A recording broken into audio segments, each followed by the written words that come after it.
Hey everybody, welcome back. It's time, unboxing time.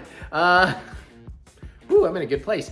Today we're here for the July 2023 horror pack. Foolish mortals. Alright, so, sorry, I'm very much in a haunted mansion mood. You know what? It's horror time. Yeah, so Halloween officially starts July 5th for me now. So I was jamming that out last night. I was having a real good time. All right, so horror pack. I am not sponsored, but hopefully I remember to cut that out. I don't think you saw the address. It doesn't come to my address, but I still like to keep it a little bit quiet. Are my eyes red? I just put in drops. No, it's fine. Still dealing with that. I'm all over the place. Horror pack. 4 horror movies, sometimes more a month, on your choice of DVD or Blu Ray. They do not sponsor me, they do not pay me, but they do like me enough to send it to me for free. Apparently they like my reviews, because I do unbox this, and then I do watch every movie on here and give you my review. Because honestly, for a lot of you, this will be a great service. It's like $25, I want to say, dollars a month. And there's always an exclusive in here that is only available physically, at least at the time of the release, that you can only get in here. So if you're a physical collector, it's usually really worth it. But I have like a movie collection that's like 8,000 titles strong. So I use this to rewatch a lot of stuff and then give you my ideas, my thoughts, my feelings. So we're gonna open it up, we're gonna see what we get, and then I'm gonna watch the movies and review them, and Mary just popped in from outside. Also, I'm in a great mood. No spoilers, not horror at all, but we just got back from Barbie. I had a few drinks, but my God, that movie, Oscar worthy. But you know, my heart belongs to horror. That's always where it's been. If you want to try horror pack for your first time and you've never had it before, what? Well, my heart always belonged to horror before you, but you're way creepier than you think. He said it with love.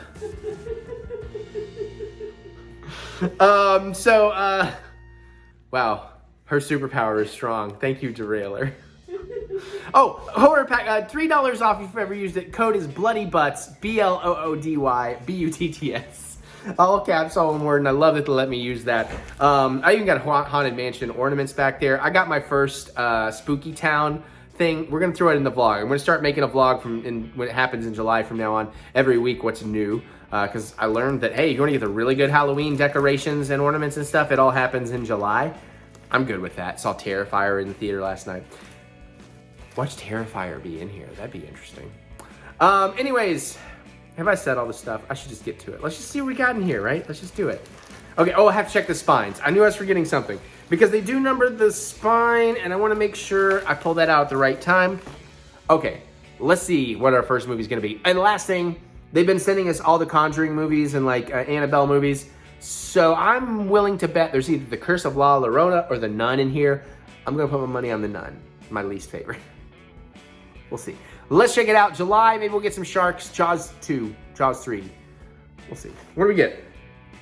Oh, actually, I wanted to see this and I haven't watched this yet. Did I buy it? I'm not even sure if I bought it. We got The Craft Legacy, the remake. That's how I understand it. Maybe it's a Legacy requel. I don't know. Enjoyed the original Craft. Enjoyed the soundtrack even more. But honestly, I'm kind of excited. This gives me a reason to go and watch this because I haven't gotten to it yet. So you're forcing my hand a little bit. I appreciate that. So this is Pure Magic, says Corey Chichizola.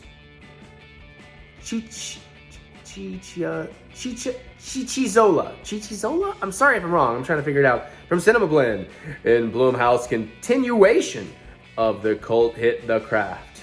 An eclectic foursome of aspiring teenage witches gets more than they bargained for as they lean into their newfound powers.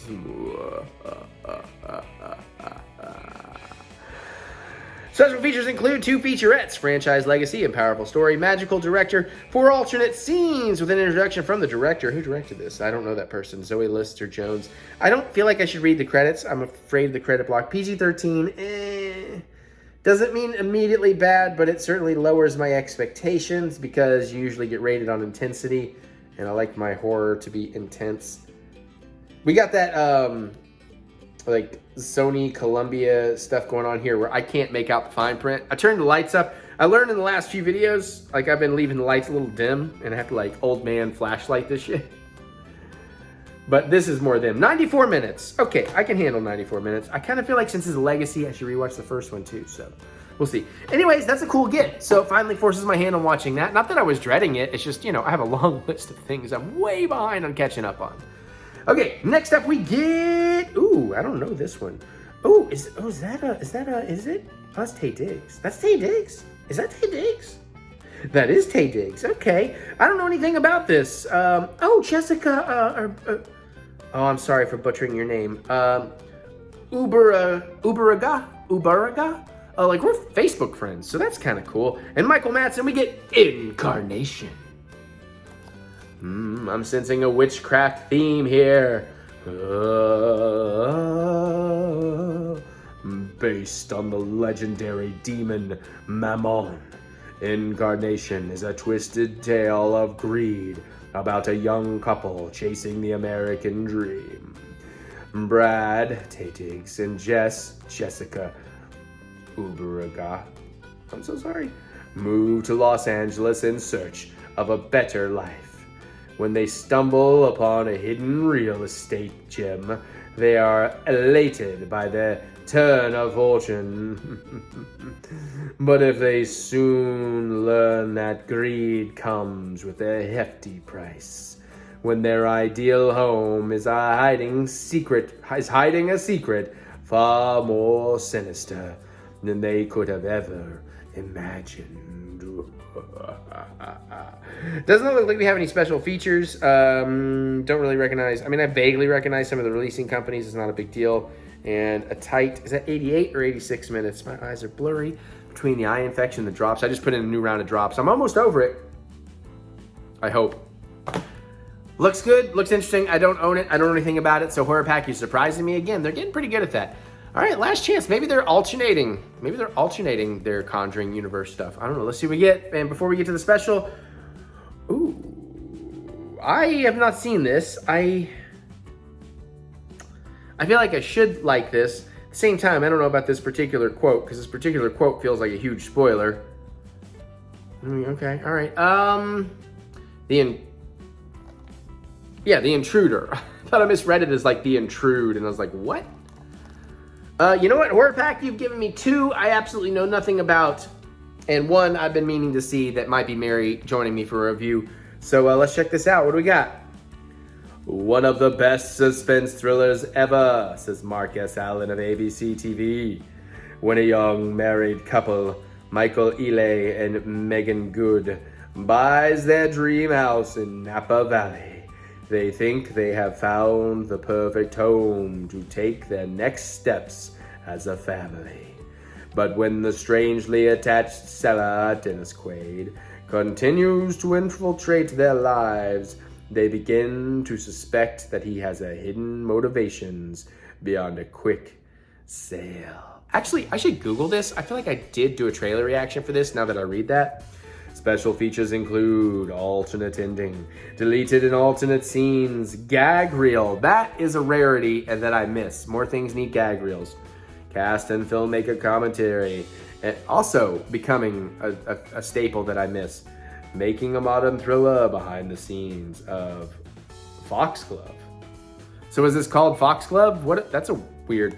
By the way, did you read that quote on the? I shouldn't read that quote on the front. You can go back and pause it. I just feel like that's going to be a spoiler.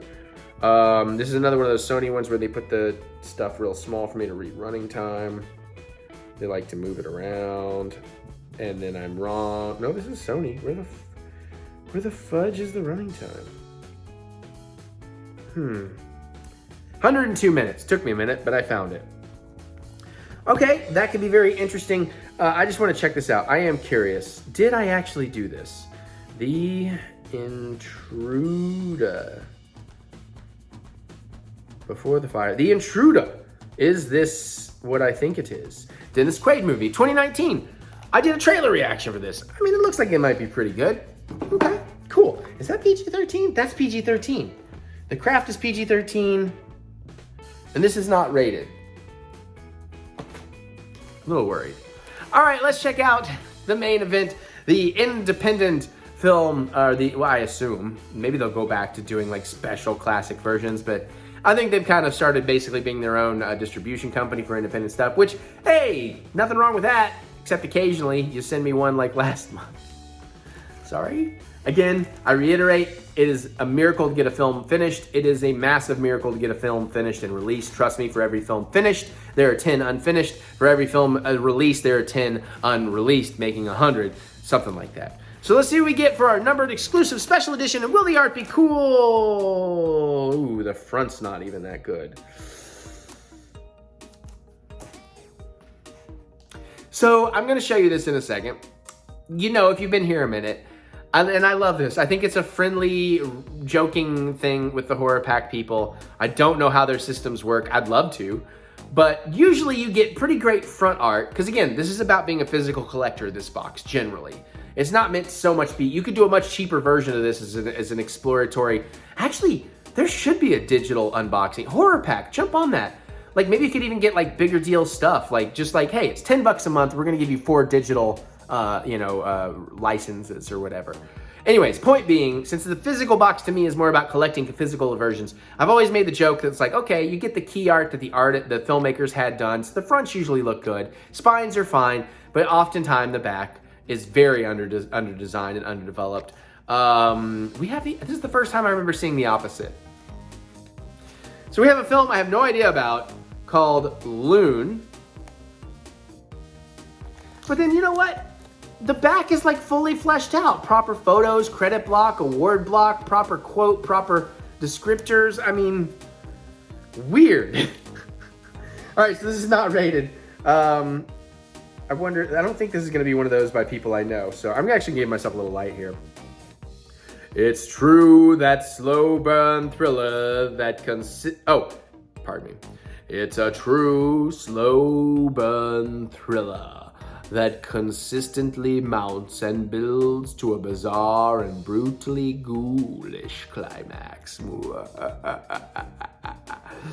Says Jared Letourneau of the Horror Syndicate. So sorry, Jared. When Taylor Lennox father unexpectedly passes away, he inherits all of his property. There is a definite theme here. 3 of the movies are that sort of. Including a secluded little lake house in Montana. Soon after, Taylor and his new bride, Anne,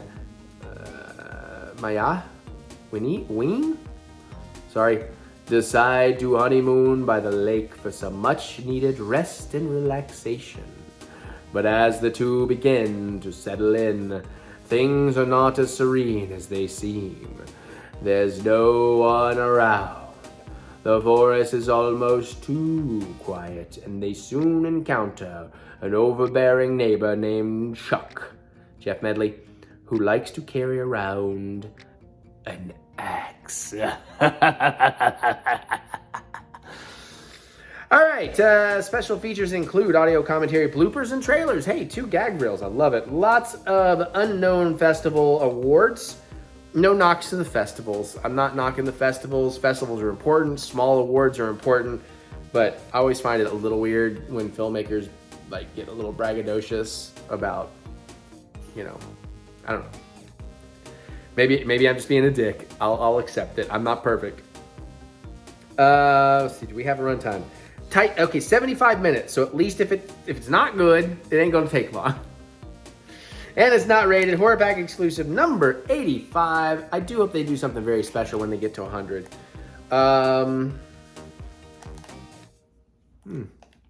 I can't say any of that looks or reads wonderfully. I'm not excited for it. And I'll be honest, because I am honest. I mean, Horror Pack, I love you no matter what. You know that. And I mean, but again, July box kind of thing. And sharks. Can we have some shark stuff? And then everything is a sort of witchcraft, new homeownery thing. I can't say there's a single one in here that I'm really excited for. But I could be wrong. So this will likely be what I get Mary to watch. Mary, did you ever see The Craft? Don't think so. Here's a legacy sequel. That'll be the one you probably do. Nothing about this, but Tay Diggs, so cool. I did see a trailer for that. It looked okay. Huh? Yes, no, it says it on the box. I'm not confusing.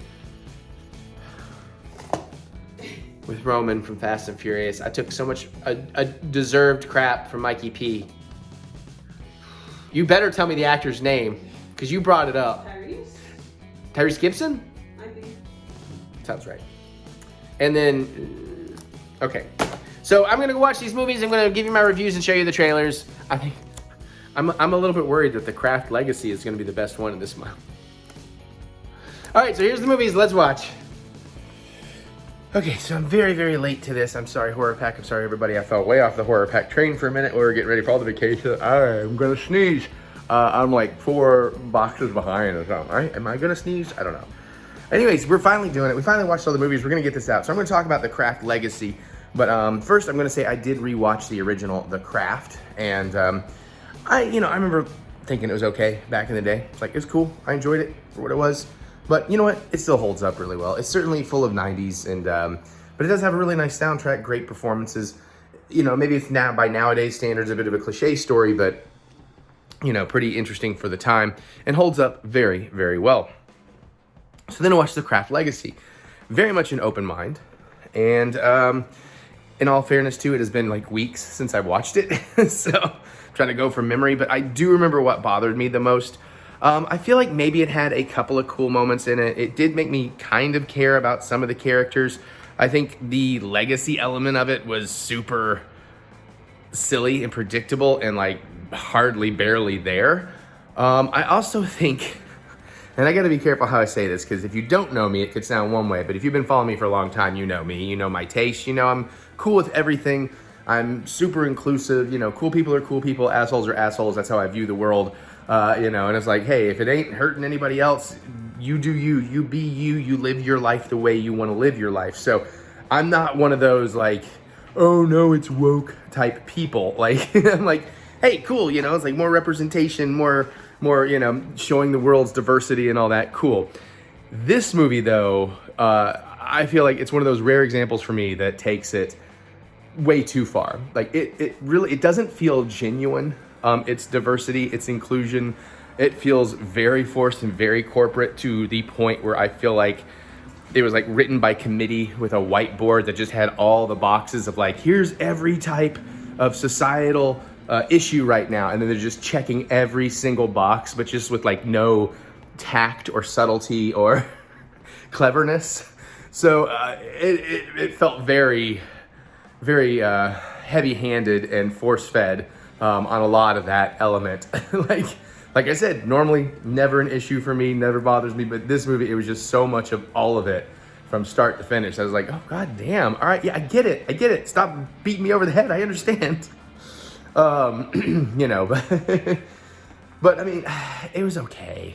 It certainly doesn't have like a soundtrack that's memorable compared to the original. It certainly doesn't have characters or performances that are compared to the original. Now, some of that may also be that I grew up more in the era of the original and had a lot more time to think about it. But still, you know, if you watch that movie back in the day, you kind of remember the main characters, or at least a visual of them. You know, with Fairuza Balk and Neve Campbell particularly going on to doing so much more. But everything about this one was just kind of totally forgettable and just kind of an absolute pass of like, nah, I'm good. I've seen it. I don't need to see it again. And I was interested in it. I wasn't like dreading it. It was one I was really looking forward to because I meant to get to it and I never did. But I was just aggravated with it the whole time and mildly bored. So it was a bit of a chore to get through. Because again, it's one of those, like you're probably going to see in a lot of these movies this month. It's not so bad that it's good. It's not so good that it's bad. It's nothing. It's very middle of the road, very kind of nothing burger. And those are, to me, the worst. Like, at least if you're gonna be awful, and I can enjoy your awfulness or make fun of it or, you know, riff on it, something, or be good to great. When you just hit somewhere in the middle and it feels just so written by committee without a real purpose or a real story to tell, then it just doesn't work for me. And I'm just kind of sad that this one didn't work for me. It would have been cool if it did, but it did not, alas. Poor Yorick. Poor The Craft. I hardly knew ye. All right, anyways, I'm still having coffee. I'm trying to get this video out so we can start getting these horror packs out. I will say the next couple of boxes, I'm way more excited about the movies, so we'll get onto those a lot faster. Hopefully we can get caught up soon, because this is like the July box. I've already opened the August box and September box, and the October box is probably in the mail today. So, but yeah, I don't know why one of my Halloween decorations is, the clock timing on it is weird. We'll fix it. All right, anyways, that's my loose thoughts on the Craft Legacy. The Craft, still great. The Craft Legacy, kind of, in my opinion, a total waste of time. All right, so I'm sorry I'm very late with this box. I've fallen behind with vacation and life stuff, but here we are finally watching these movies with, long story short, infected eyes and all. I'm seeing a doctor tomorrow. It's been weird. We're finally watching Incarnation, excuse me. Taye Diggs, Michael Madsen, and oh god, Jessica, how do you say it? What is, I can't read it. Umbrigera, who I'm actually friends with on Facebook. I think that goes back to doing a trailer reaction to Vigilante Diaries. I was looking at her thing, and she was really nice. So that might affect me in my review slightly. We'll see. Overall, I can't say this is a really, really good movie, but it's not really a bad movie. It's kind of in some ways, undercooked movie. It's a movie that, when it starts, it takes its time. It definitely feels longer than it is. And I don't feel like the filmmaking is enough of a daft hand to really keep you engaged through the beginning. I do think where it goes, it's very interesting and could have been something great, though at the same time, I don't think they 100% stuck the landing. I think there's some directions they could have taken more with it. I also think it's lacking a lot of artistic vision in the end. Like, it's pretty generic of the way things are shot, you know, in terms of it's sort of a bland set with not a lot of dressing, sort of a bland color palette. The music doesn't quite fit. It feels undercooked and sort of forceful, like forcibly trying to set tones that don't necessarily land. I do think Taye Diggs is great in it. Well, not great in this, but I think he's really going for it. He's really committed. He's definitely the best performance in this. I do think there's some spots, maybe it's not perfect, but you can see he's really putting in the work, and he's really committed to this role and trying to build something with it. I think, again, Michael Madsen is Michael Madsen in this. You know, I mean, again, he's not being lazy or whatever. It's not just necessarily a paycheck, but he's Michael Madsen in this. You can tell he shows up. He has a character. He's committed to that character. But it feels like he does a lot of improv. And I feel like he felt, or either he felt, or the actors felt, or the director felt, hey, you know, when it's Taye and when it's Michael, they can just riff and see what happens. And some of that works, some of it doesn't. Feels somewhat natural, but it also feels like trying to feel natural. Like we're trying to have a conversation. They can't find where they should go with it. Particularly an early scene between the two of them. Jessica in this is where it gets a little tricky. I didn't love this performance. I've seen her be better in other things, because I have actually seen her in a few things, it turns out. I think parts of this character she was right for, parts of this character not so much.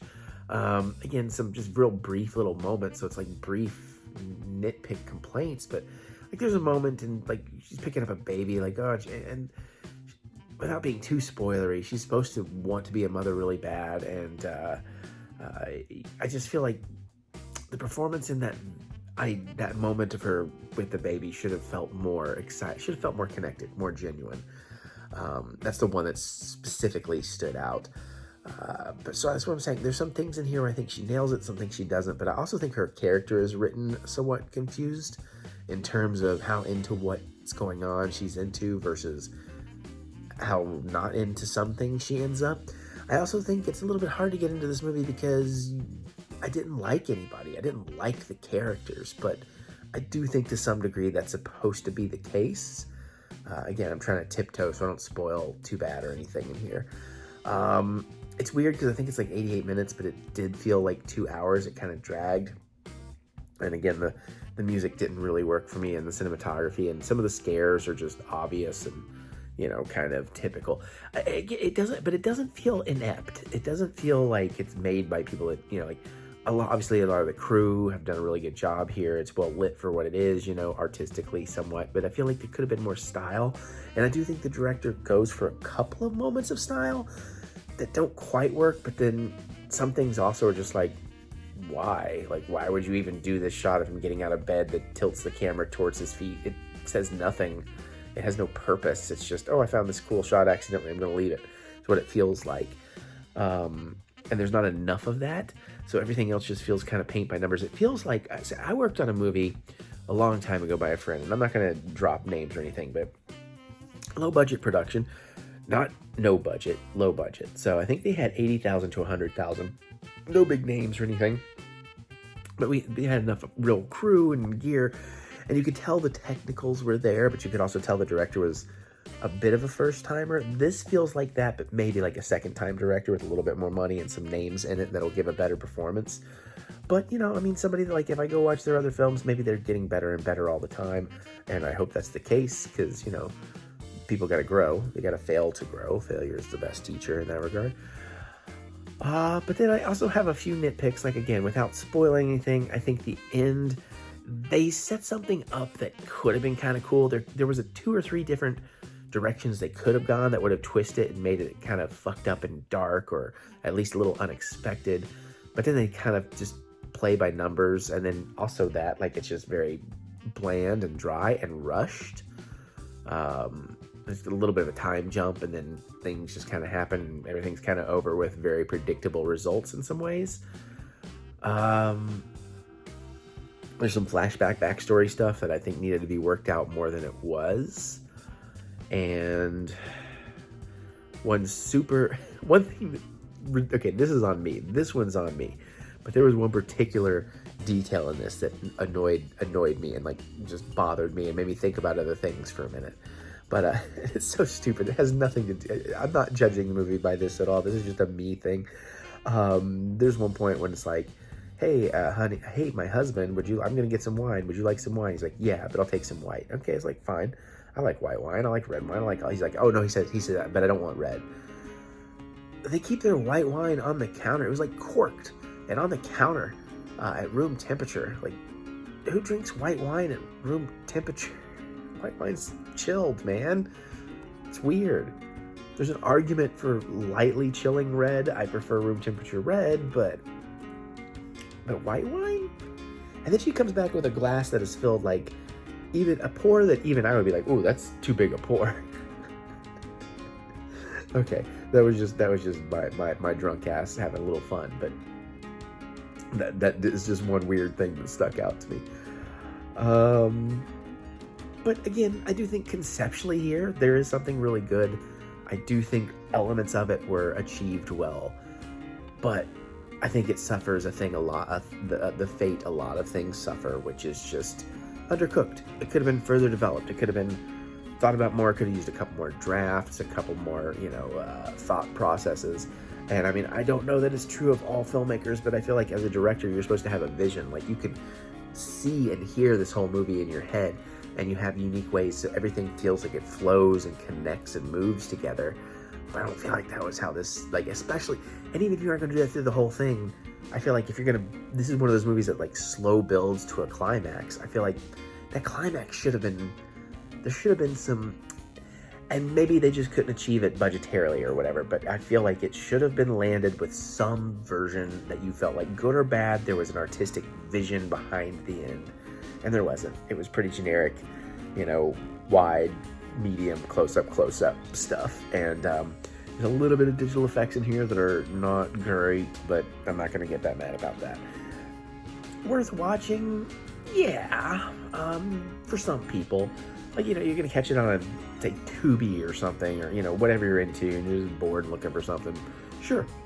Not a terrible way to pass some time. You see a movie that people cared about, tried to make. For me, nah, this one, nah.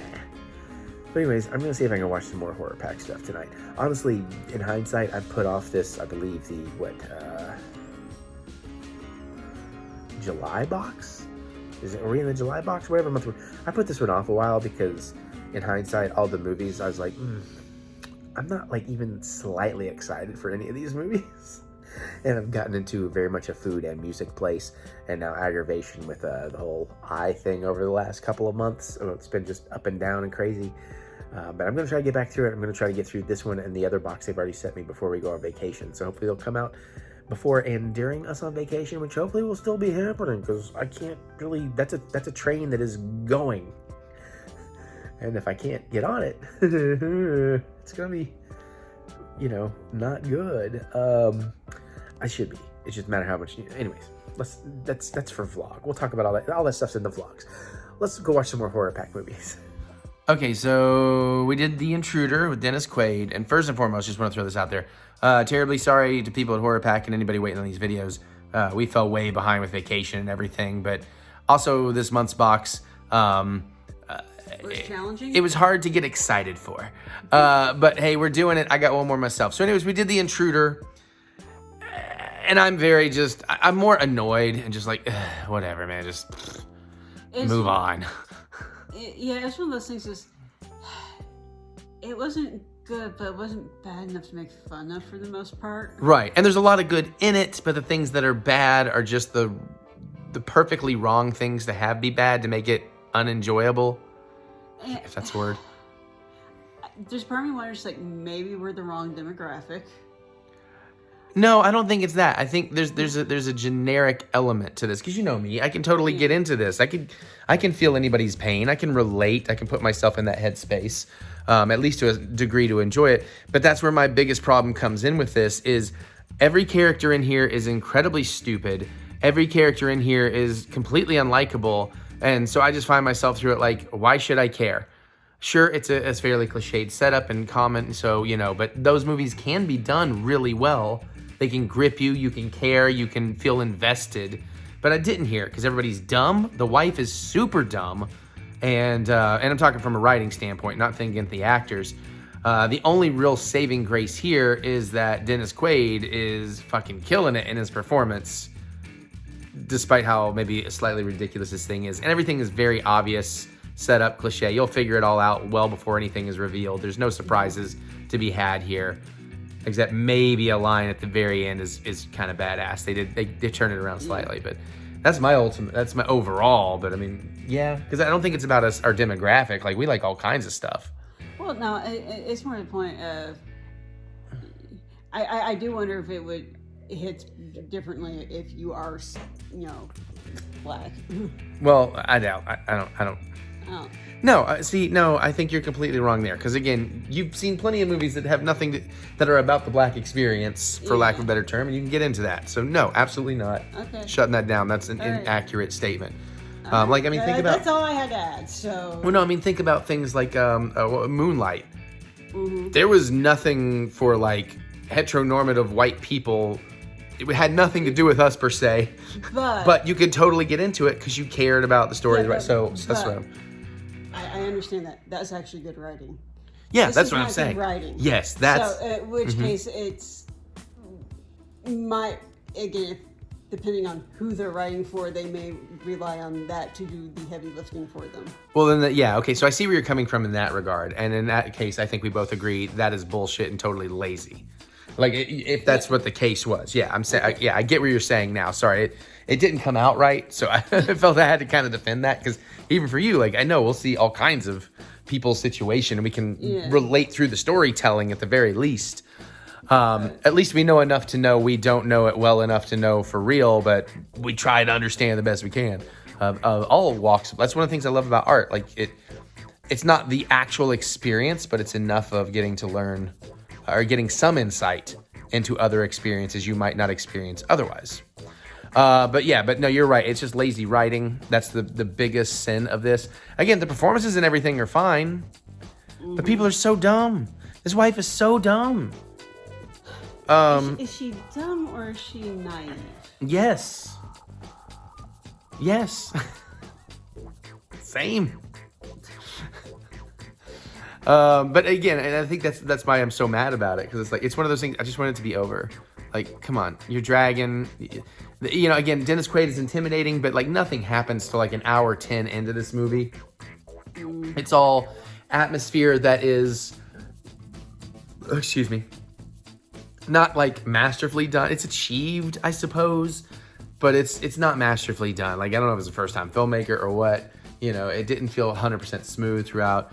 So, I mean, I'm not trying to poop all over it, but it, like you said, it's just one of those, it's right in the middle of, it's completely forgettable. It's I did not need to see this movie, and I don't need to ever see it again. It's just like, either you need to be better or you need to be worse. Yeah. Because if you were worse, then we could at least have more fun making fun of it. Yeah, and I feel like it's a completely, it's the perfect example of being middle of the road. That it's just right in the middle of everything. It's not gonna grab anybody. It's not gonna hurt anybody or offend anybody. It's just super safe. It's not violent. It's not gruesome. It has nothing to really hook you. It's not an original idea. And then, even with all of that, a movie can be great if you make us care about the characters. No. So, but at least it was an easy one for Mary to handle. I think there's only one moment. Well, I mean, obviously, you know, there's an attempted sexual assault thing, but on a more specific level, and that's horrifying to anybody. And the shooting stuff, and you just knew the. Anyways, there is one very specific thing to me. Dennis Quaid licking the even. So there's like two vaguely memorable moments, but otherwise, oof, this was a big oof for me, which is rare, but also I'm being catty and having a good time. I still appreciate you, Horror Pack. I've opened the next two boxes. I'm way more excited about those movies. I still have one more I have to watch from this. Okay, I think we've had more than that. Yeah, no, that was. Did you hear me? Did you not hear it? My voice. That was the wrapping up. Plus, my back muscle and my arm this is really not good for it. All right, thanks everybody. We're gonna move on to another movie that's hopefully better. I don't know the order. I don't even remember. I've been working on this box so long, and so much has happened in between. Thank you, Horror Pack. Sorry, I just got the Horror Pack tracking for October too, which means it's probably here tomorrow. So thank you, Horror Pack. Horror Nights was amazing, by the way. Fucking Chucky. Okay, sorry, just one more thing though. Actually, we just had a realization because we were thinking about it a little bit more and talking about it. And, you know, we were talking about like the race thing and how it made for lazy writing. In hindsight, it wasn't the writing because basically, I'm going to recap what we just said. Thinking back on it, and she agrees, there was nothing in the writing. There was never a mention of race. None of the racial tension played through or anything. You said it was like the whitest black couple you'd ever see. Yeah, there's only one thing really that is when he goes like, my brother was killed in a drive-by. Yeah, that's the closest thing you get. And even that, like, you could just very much it could separate somewhat. But yeah, I think this really was. It was more stunt casting because I do think looking back on it, this was written completely colorblind.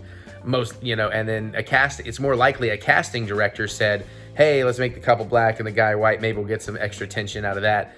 But I don't think that really played through, you know, because again, looking back on it, I was like, yeah, no, actually, I don't think there was none of they never leaned on that crutch of I shouldn't even say crutch because it is an important story in the correct story. But yeah, they never really leaned on that here. So I do think that was definitely more of likely a casting stunt because you're right. They're written very stereotypical white power broker. And to be fair, that attitude exists in all walks of life, you know. But again, you know, we're just so used to how movies have worked in our existence for so long. But I guess it's a good thing, I suppose. Well, not the laziness of it. I do think the laziness, I feel like in this case. But anyways, I just thought that was worth bringing back up for. Do you kind of know a couple like this in real life, so. Oh yeah, no, yeah, exactly. I mean, same. I was not. I don't think hopefully we didn't come across as. We're not saying that, you know.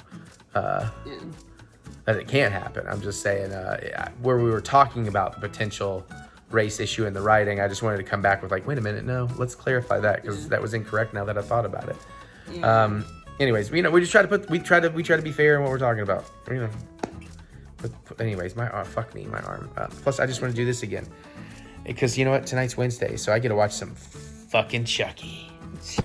Okay, this brings us to the Horror Pack exclusive this month, Loon. It's not awful, so at least it has that. It's not, I wouldn't even say it's middle of the road, so at least it has that. Is it really good or great? Can't really say that either. Sorry, I gotta shut off this alarm, or snooze it, so I can go release a well overdue review. But it has a lot that's done well, and then it has a lot that I feel is the biggest problem with the film is that it's undercooked. I do think there's actually a cool idea for kind of a slasher thing in here. I think the end's pretty great. There's like a really good twist, and then there's a completely out of the blue twist that I think I like, or at least I think it's out of the blue, because theoretically, I do wonder if I was a more dedicated YouTuber or reviewer, like say Mr. Gigi, I would force myself to watch this again to be like, were there clues? Were they setting some of this up at the end? Were they being clever? Or did they just want to be like, hey, we're just gonna totally go off the rails here at the end? Because the ending is wild. Not like crazy wild, just like, what? I will say it's definitely undercooked though, because there's a good idea in the story, but I don't think anything's ever terribly executed. Like the first third of the movie drags way too long, just setting up a character that is an okay actor. There's some of the scenes, they sell it really, really well. Some of the scenes, the physicality is just not there, showing fear or terror or anything realistic in the way maybe you would physically react to things. I never really got connected to the couple, so that was kind of a problem with it too. And then once the violence does start happening, it's kind of quick and over and like, oh, okay. We're getting there now. I also feel like the guy that plays Chuck does a really good job, but again, I feel like he could have been pushed a little bit more. Sorry, I'm trying to break in one of my new hats here. He could have been pushed a little bit more. I got this for free with insider points. He could have been pushed a little bit more than he did, but he is fairly menacing and creepy and off-putting, particularly in the beginning. The locations are nice. I think some of the tension is lost too by the fact that it's not really secluded. They do set up kind of early. They're in this cabin and there's lots of other cabins around and people living there. So you don't feel too much tension of, oh no, what's gonna happen? How are they gonna help themselves or save themselves? Wait a minute, why is that on? Are these light activated?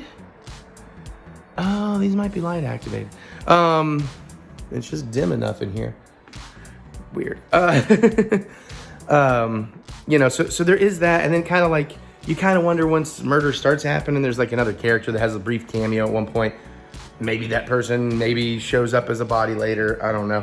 But it's like, okay, so there was other stuff going on. Well, so then that starts asking all kinds of questions like, well, if this is the plan of what they were doing, judging by the twist at the end, how are they planning to get away with this? Because it's not like they're just visiting. These are the residences they live in. And, so it asks a lot of questions that I don't think it really gives you any hint of an answer for, or possibly anywhere you can find the answer. But then again, I mean, I was so kind of a little drowsy and zoned out in the beginning. Maybe I missed something, but it didn't feel like it was giving me anything important per se, as much as it was just focusing way too much on one of the couple, like the guy in the couple. And, I don't know.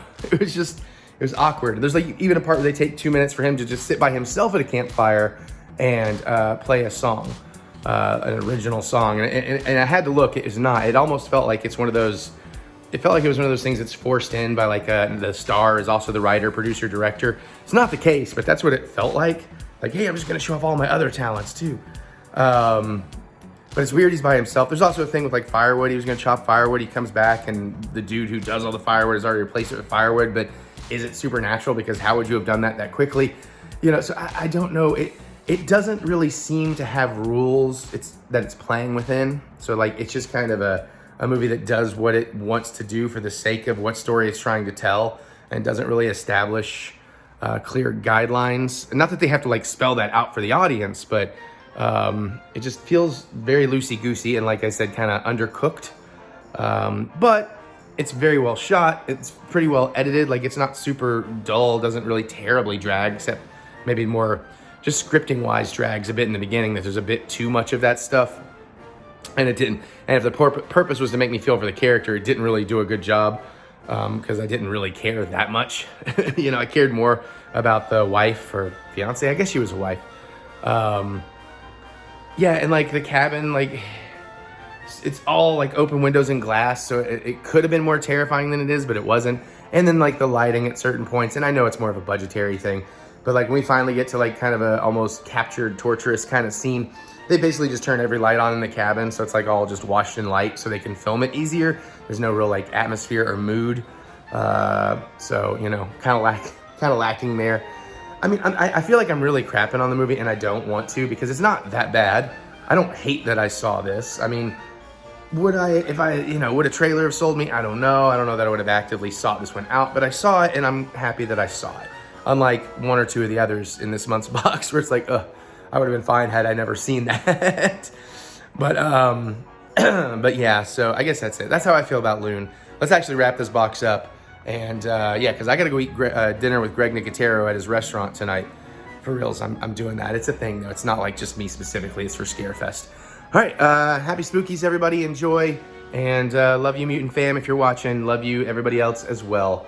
But let's go watch some more horror movies for other horror packs. But let's finish this box first. Yeah. And Mary confirmed Tyrese Gibson. So you've seen what I thought of these. I have no idea. I'm still anticipating this being my favorite, this being second favorite, this being meh. And I have a feeling I'm going to have a hard time with this one. I hope I'm wrong. Y'all know. Y'all are in the future. I'm still stuck in the past. All right, and on that note, what do y'all think? You excited? You get horror pack? What have been some of your favorites? What kind of stuff would you like to see? Can you give them some theme ideas? Not that I don't know if they're listening. I'm just saying. Love to hear what you have to say in the comments below. Don't forget my code BLOODYBUTTS. Get you $3 off your first box. Click that thumbs up button. Give us that good old thumb of encouragement, as we do love to be encouraged. Remember that we'll get through this. We will get through this together. And yes, Mary's doing it off screen, but she's dancing harder. And check out my music anywhere you listen to music. Look up Eric Butts, especially on Spotify. That's where it helps me the most. Or there's a lot more in the description below. So click that see more button to see more butts. And remember, we have 999 happy haunts. But there's room for 1,000. I'm going to get out of here so I can watch some more stuff. I'll see you all later. Beware of hitchhiking ghosts.